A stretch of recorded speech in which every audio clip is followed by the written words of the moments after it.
meus alunos, tudo bem com vocês? Nós vamos dar início agora a uma parte de extrema importância do nosso Código Penal. Nós vamos falar agora sobre o título 2, vamos conversar sobre o crime, tá?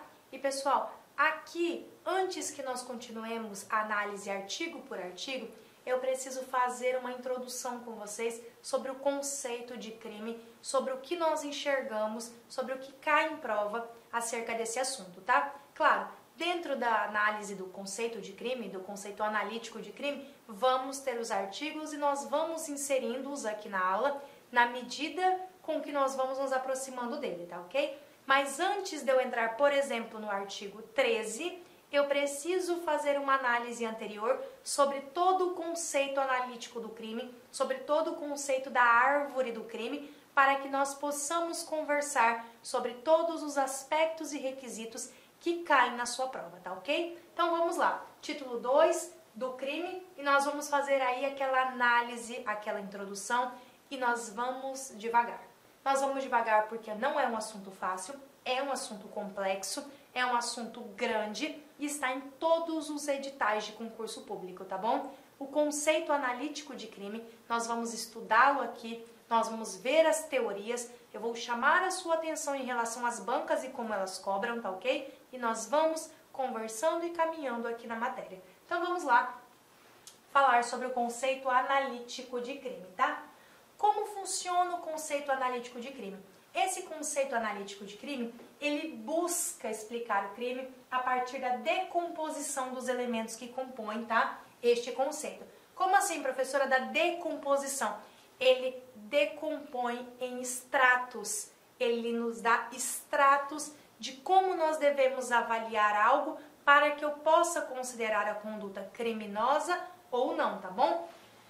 Este conceito foi formulado na época do positivismo, logo ele tenta explicar o crime a partir de um método científico, separando o crime em elementos menores, beleza? Como se nós estivéssemos separando aí um átomo. Ele busca entender todos os elementos que constituem o crime. Então vamos lá.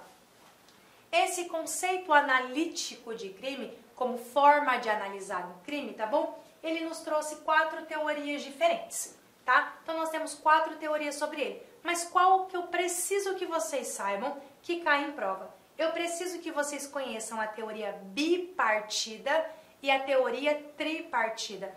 Professora, mas majoritariamente é adotada a teoria tripartida, né? Sim, perfeito. Majoritariamente nós adotamos a teoria tripartida. Porém, existem doutrinadores fortes e maravilhosamente bons que adotam a teoria bipartida e, por acaso, algumas bancas são adeptas a esses doutrinadores, mesmo não sendo um entendimento majoritário. Então, pode ser que na sua prova, a depender da banca, caia uma ou outra teoria. Não é porque ele estará falando em teoria bipartida que estará errada a questão, tá ok? Em regra, realmente nós adotamos a teoria tripartida, que nos diz que crime é um fato típico, ilícito e culpável, tá bom? Mas vocês precisam conhecer também a teoria bipartida. Vamos lá, para tabelas, para facilitar a sua vida. Na teoria chamada de bipartida, nós temos um fato típico e antijurídico, certo? E nós temos uma tipicidade com antijuridicidade. Nós não temos aí a culpabilidade, tá bom? A culpabilidade seria simplesmente para aplicar a pena. Então, para a teoria bipartida, o crime já se resolve em fato típico e ilícito, tá bom? Então, eu tenho aqui um fato típico e antijurídico. Eu já resolvo assim mesmo.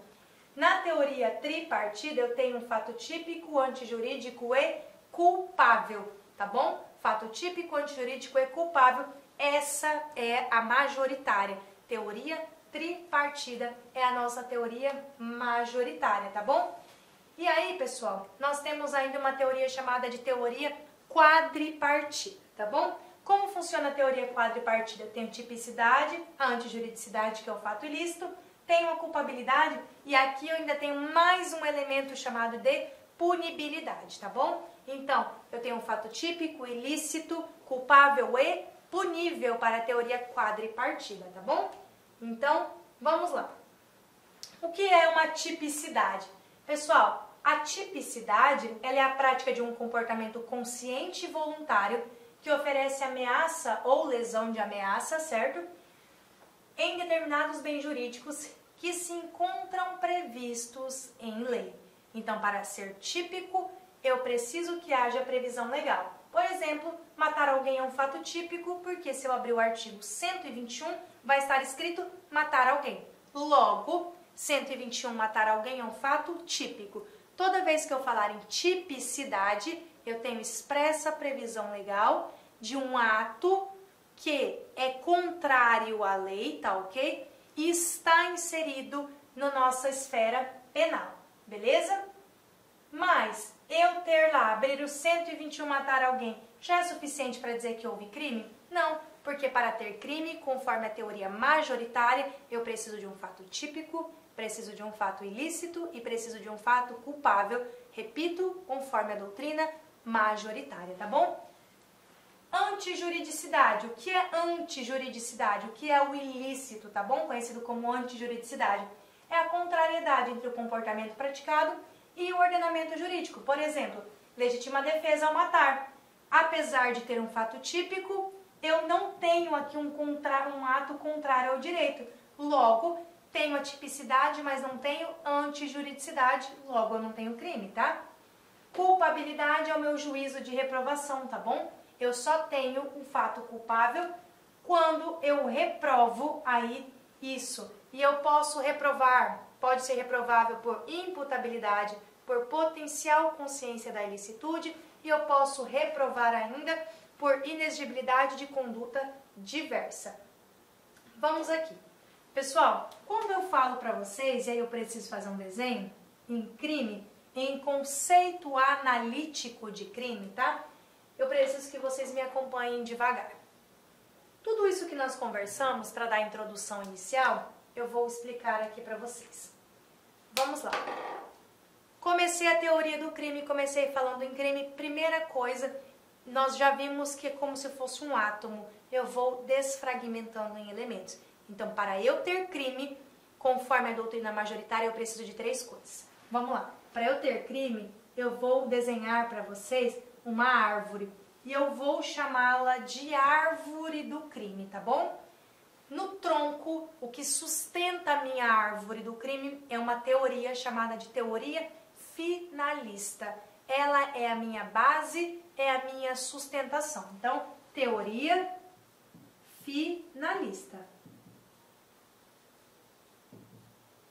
Essa teoria finalista é o que está na base, é o que está no tronco, é o que me dá sustentação para eu explicar toda a dinâmica do crime. E aí, pelo conceito analítico, onde eu desfragmento, onde eu divido o crime em 3 pedacinhos. Eu divido o crime em fato típico, eu divido o crime em ilícito ou antijuridicidade, a ilicitude, em ilícito, e eu divido ainda em culpabilidade. Então, fato típico, ilícito e culpável. Beleza. Culpável. Então, eu dividi. Eu tenho uma árvore chamada de árvore do crime, certo? Em que o tronco, em que a sustentação se dá pela teoria finalista e pelo conceito analítico de crime que é empregado no direito penal, eu divido o meu crime, ou meus fatos em fato típico, ilícito e culpável, e se eu tiver todos eles, eu tenho uma coisa chamada igual a crime. Olá, meus amigos, minhas amigas, eu sou o professor Lac e eu estou aqui para fazer um convite muito especial. Primeiro, você assistir o restante dessa videoaula no nosso site da Lac Cursos. Aqui no YouTube são aulas demonstrativas para você ter aí o conhecimento, né, para você ter aí uma projeção das nossas aulas em relação aí ao concurso da GCM, Guarda Civil Municipal de Caldas Novas. Nós temos um curso, cara, fantástico, focado nesse edital, um curso que eu tenho certeza que vai te ajudar. Só você clicar aqui embaixo, o menor custo-benefício do mercado, apenas R$ 199,90, investimento único, a melhor proposta pedagógica para você estudar de verdade com quem conhece, com quem aprova, quem vive o dia de concursantes, concurseiros no Brasil do dia a dia. Tá? Pode confiar aqui na Lac Concursos que você terá um excelente resultado. Bacana, meus amigos? Espero vocês. Valeu, tchau!